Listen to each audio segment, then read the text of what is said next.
नमस्कार, मैं हूँ अवधेश कुमार। तो जिस बात का बहुत शोर था कि संसद में ऑपरेशन सिंदूर पर बहस हो बहस हो बहस हो, हम बहस की मांग करते हैं, सरकार हमसे भाग रही है, सरकार बच रही है क्योंकि सरकार के पास हमारी बातों का कोई उत्तर नहीं है। और एक माहौल बना था कि वाकई सरकार शायद इससे बच रही है। उसका अंत कैसे हुआ, इस पर अवश्य विचार करिए। संसद के इस सत्र में ऑपरेशन सिंदूर को लेकर दोनों सदनों में 16-16 घंटे की निर्धारित बहस समाप्त हो चुकी है। अब लेकिन बहस के बाद हमारे आपके अंदर यह प्रश्न अवश्य उठेगा कि भाई इस बहस की आवश्यकता क्या थी। क्या इस बहस से ऐसे तथ्य और विचार सामने आए जो पहले से हमारे सामने नहीं थे। पहलगांव आतंकवादी हमले, उससे जुड़े हुए तथ्य, उसके बाद सरकार की कार्रवाइयाँ, ऑपरेशन सिंदूर, फिर ऑपरेशन सिंदूर के विरुद्ध पाकिस्तान की सैन्य कार्रवाई, फिर सैन्य कार्रवाई का हमारे द्वारा दिया गया प्रत्युत्तर, फिर दो सैन्य कार्रवाई का रुकना, इससे संबंधित अलग अलग देशों के वक्तव्य, विपक्ष के आरोप, फिर सरकार द्वारा लगातार उन आरोपों का प्रत्युत्तर, फिर प्रत्यारोप, ये सारी चीज़ें हमारे सामने पहले से थी। सारे तथ्य पहले से दिए जा चुके थे। चाहे सदन में राहुल गांधी जी ने विपक्ष के नेता के नाते लोकसभा में जो आरोप लगाए, प्रियंका वाड्रा जी ने जो कुछ कहा है, अन्य वक्ताओं ने जो कुछ कहा पूरे समय, चाहे अखिलेश जी बोले हों, उनकी श्रीमती जी डिम्पल यादव जी बोले हों, तृणमूल के नेता बोले हों, जिन्होंने भी कुछ कहा, वो सब बातें पहले से वो बोल चुके हैं। उसके उत्तर सामने आ चुका है। देश को इन सारे तथ्य पता थे। तो क्या उन्हीं को संसद के रिकॉर्ड में आपको शामिल करा देना था? क्योंकि इतना ही हुआ कि आपकी बातें अब संसद के रिकॉर्ड में आ गई। लेकिन दूसरी ओर अगर संसद के रिकॉर्ड में उससे ज़्यादा प्रभावी उत्तर और आपके आरोपों का खंडन, आपके पूछे गए प्रश्नों को ही तथ्यों के द्वारा निराधार निरर्थक साबित करने वाली बातें भी रिकॉर्ड में आ गई, और साथ ही साथ आपके कार्यकाल में जो कुछ भी पहले हुआ, आतंकवाद पर, राष्ट्रीय सुरक्षा के मुद्दों पर, भारत पाकिस्तान संबंधों पर, विदेश नीति पर, उसकी भी जो उसमें कमियां थी, जो उसके कारण देश को क्षति हुई है, उन सब को सामने रख दिया गया। तो फिर आपके रिकॉर्ड में रखवाने का लाभ क्या हुआ? अगर आपका उद्देश्य यह था कि हम जो कुछ सरकार पर आरोप लगा रहे हैं कि सरकार फेल्योर रही, पहलगाम आतंकवादी हमले में सरकार की फेल्योर थी, सुरक्षा इंटेलिजेंस फेल्योर थी, नहीं तो हमले नहीं होते बैतरणी घाटी में। अगर आप चाहते थे कि इसको रिकॉर्ड में लाएं और इसको लगातार बोलते रहें कि डोनाल्ड ट्रंप के कहने पर इन्होंने सीज फायर कर दिया दबाव में आकर, और अन्यथा सेना तो हमारी लड़ रही थी और बस पीओके लेने ही वाली थी, या आप चाहते थे कि ये बात संसद में लगातार बोलो और एक माहौल बनाओ बिहार चुनाव के पहले कि ये सरकार सुरक्षा से खिलवाड़ करती है, ये अमेरिका के दबाव में आने वाले प्रधानमंत्री हैं, सेना को खुला हाथ नहीं देते हैं, हम तो पीओके ले सकते थे लेकिन इन्होंने जानबूझकर छोड़ दिया और केवल दिखाने के लिए इन्होंने कार्रवाई कर दी। अगर यही सारे तथ्य थे कि हमले के पहले ही उसको पाकिस्तान को जानकारी दे दी कि आप सतर्क हो जाओ, हम आ रहे हैं, इनका इरादा तो युद्ध का था ही नहीं, तो वही सब बातें अगर आपको रखनी थी और वही बातें रखी है, तो क्या इससे आपके वोटर बढ़ गए? क्या भाजपा और उसके सहयोगी दलों को वोट देने वाले इस आधार पर कि वो जरूर ये सरकार सुरक्षा से खिलवाड़ करती है तो विपक्ष का आरोप सही है, आपके तरफ आ जाएंगे? नहीं आएंगे। तो फिर इसका लाभ क्या हुआ? क्योंकि ये ऑपरेशन सिंदूर का तो बहस नहीं था, इसका उद्देश्य राजनीतिक था, और राजनीतिक उद्देश्यों को हासिल करना ही मुख्य बात होती है। अगर वो उद्देश्य हासिल नहीं हुआ तो फिर 3 दिनों तक दोनों सदनों में इस बहस का क्या औचित्य था? लेकिन हमारा देश है, हमारे देश में ऐसा होता है। पहले भी अनेक विषयों पर इसी तरह बहस की मांग हुई, जिसकी आवश्यकता बहस की नहीं थी। सुरक्षा से जुड़े, विदेश नीति से जुड़ी बहुत बातें ऐसी होती हैं जो कि सार्वजनिक नहीं की जाती।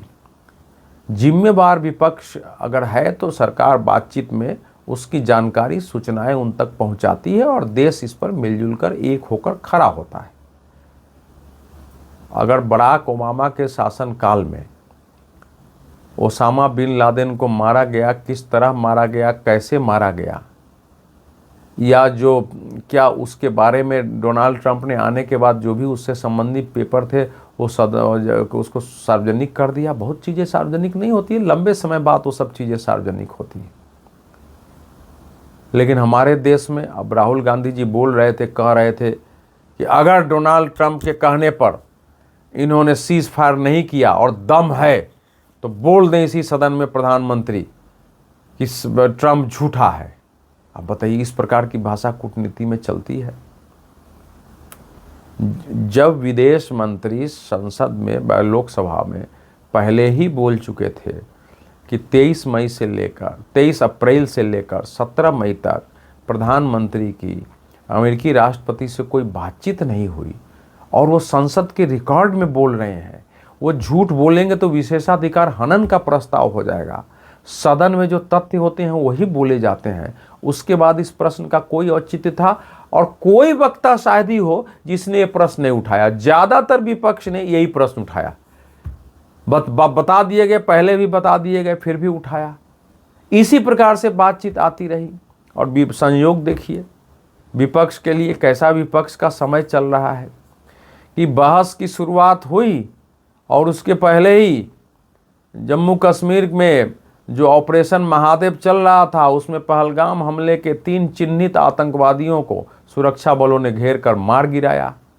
अब आपके पास यह भी कहने के लिए नहीं रह गया कि अभी तक वो आतंकवादी कहाँ थे, वो कहाँ चले गए, बताइए देश के बारे में।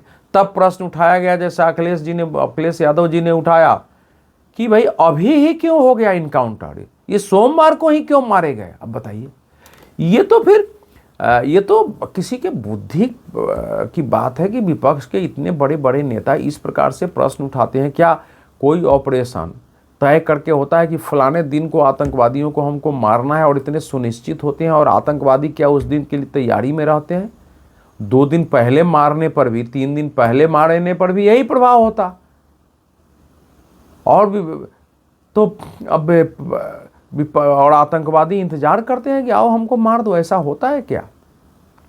इसलिए जो कुछ भी प्रियंका वाड्रा जी ने पहली बार बोला ऐसे विषयों पर शायद, और उनकी ओर ध्यान भी था कि प्रियंका जी क्या बोलती हैं। पहले राहुल गांधी जी ने उन्हीं को अवसर दिया बोलने की। शुरू में गौरव गोगोई बोले, अब गौरव गोगोई के भाषण में भी यही सब बातें थी।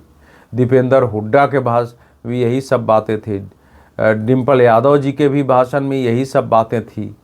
कोई नई बात नहीं थी। और इसमें आपने संसद का इतना समय लिया। और जब आपको पता है कि प्रधानमंत्री नरेंद्र मोदी, गृह मंत्री अमित शाह और दूसरे मंत्री तथ्यों के साथ जिस आक्रामक और प्रभावी शैली में उत्तर देते हैं, जिस ढंग से वो अलग से तथ्य रखते हैं, जैसे तथ्यों के साथ आरोप लगाते हैं, जिस प्रकार की भाषा और तेवर दिखाते हैं, उसके सामने हमारे आरोप टिकेंगे नहीं। अगर इतना ज्ञान नहीं है विपक्ष के नेताओं का कि हम अगर कर रहे हैं तो थोड़ी तैयारी से करें, या कम से कम हम ही लोग मिलकर एकजुटता दिखा दें ताकि नकारात्मक संदेश नहीं जाए, तो ये फिर कैसी राजनीति करेंगे और किस प्रकार राजनीति में सफल होंगे? संजोग से, दुर्घटना बस वोट मिल जाए, सीटें मिल जाए, सरकार की गलतियों से, भाजपा की गलतियों से उसके कुछ मिल जाए, वो अलग बात है। इस प्रकार की राजनीति से आपको वोट भी नहीं बढ़ने वाला है, मिलने वाला है, क्योंकि लोगों के अंदर तो जाएगा। जाति तोड़ करके आप कितने वोट लेंगे कि जाति के आधार पर लोगों को फोड़ कर तोड़ कर वोट लिया जाए? तो राजनीति भी नहीं सधी है। अब इनके पास उत्तर भी क्या था? अब संजोग इनका देखिए क्या है कि संसद सत्र के पहले पूर्व गृह मंत्री पी चिदम्बरम साहब ने एक इंटरव्यू दे दिया, जिसमें कह दिया कि ये जो कह रहे हैं कि आतंकवादी सीमा पर पाकिस्तान से आए, कैसे ये साबित करें? होम ग्रोन भी तो हो सकते हैं, उसके लिए क्या प्रमाण है?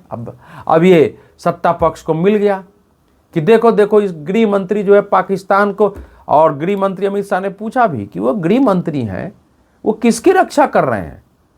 अगर होम ग्रोन आतंकवादी है और हमने ऑपरेशन सिंदूर कार्रवाई की, तो ये तो फिर पाकिस्तान के विरुद्ध हमला हो गया है, तो पाकिस्तान के पक्ष की भाषा बोल रही है। ये गृह मंत्री है, टीवी से पूछ लेते, हमसे पूछ लेते, ये सब पाकिस्तान को क्यों समर्थन दे रहे हैं, पाकिस्तान की ताकत क्यों बढ़ाना चाहते हैं। और प्रधानमंत्री ने भी कहा कि कांग्रेस मुद्दों के लिए इतनी कंगाल हो गई है कि उसको पाकिस्तान से मदद लेनी पड़ती है, कि पाकिस्तान हमको मुद्दे दे दे। और सच बात यही है कि विपक्ष के नेताओं के वक्तव्य जो सदन में चल रहे थे वो पाकिस्तान की टीवी की और वहाँ के अखबार की, वहाँ की वेबसाइट की सुर्खियां बन रही थी कि विपक्ष ने पाकिस्तान के स्टैंड का समर्थन किया। इस प्रकार की वहाँ भाषा चल रही थी। अब गृह मंत्री ने अगर कहा कि भाई आप पूछते हो जिम्मेवारी किसकी है पहलगाम हमले की, तो हम शासन में हम हैं, हमारी जिम्मेवारी है।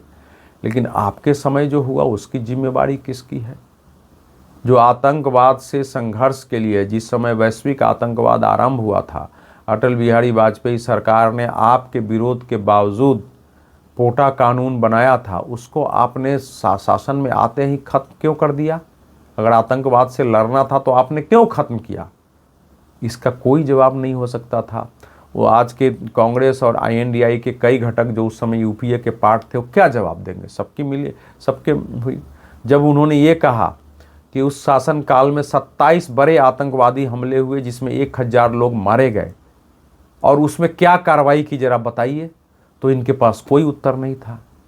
जब मुंबई के 26 नवंबर 2008 के मुंबई हमले के बाद क्या भारत लगातार डोजियर नहीं देता रहा, वांछित आतंकवादियों की मांग नहीं करता रहा कि हमको आतंकवादी दीजिए, और कार्रवाई करने से बचता रहा? अगर सदन में ये बात रखी गई, प्रधानमंत्री ने रखी, गृह मंत्री ने रखी, तो क्या ये बात गलत थी? आपने कभी ऐसी कार्रवाई की?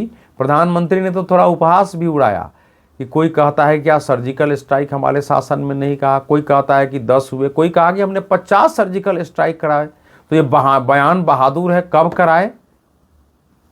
अब उसके परिणाम हुए कि आपकी ही धज्जी उड़ गई। शुरू में रक्षा मंत्री ने थोड़ी शालीनता से बहस की शुरुआत की दोनों सदनों में, और उन्होंने नाम लिए बगैर कहा। लेकिन उनका भी जो प्रश्न था कि विपक्ष हमसे पूछता है कि हमारे कितने विमान मार गिराए, विपक्ष ये नहीं पूछता है कि उनके कितने विमान आपने मार गिराए, उनको क्या नुकसान पहुंचाया। जबकि विपक्ष भी भारतीय है, भारतीय के नाते उसकी रुचि इसमें होनी चाहिए। और वो सवाल लोगों को अपील करता है कि बाकी ये सब यही प्रश्न कर रहे हैं, ये क्यों नहीं कर रहे हैं। अब जब उन्होंने अपनी भाषा में, रक्षा मंत्री राजनाथ सिंह जी ने जब कहा कि भाई हमने एक लक्ष्य दिया था, हमारा टारगेट आतंकवादी अड्डों को ध्वस्त करना था, हम लंबी युद्ध के इरादे से वहां नहीं गए थे। अब राहुल गांधी जी कह रहे थे, रक्षा मंत्री कह रहे हैं कि हम युद्ध के इरादे से नहीं गए थे। आपके इरादे से क्यों नहीं गए थे? आपका इरादा ही युद्ध करना होना चाहिए था।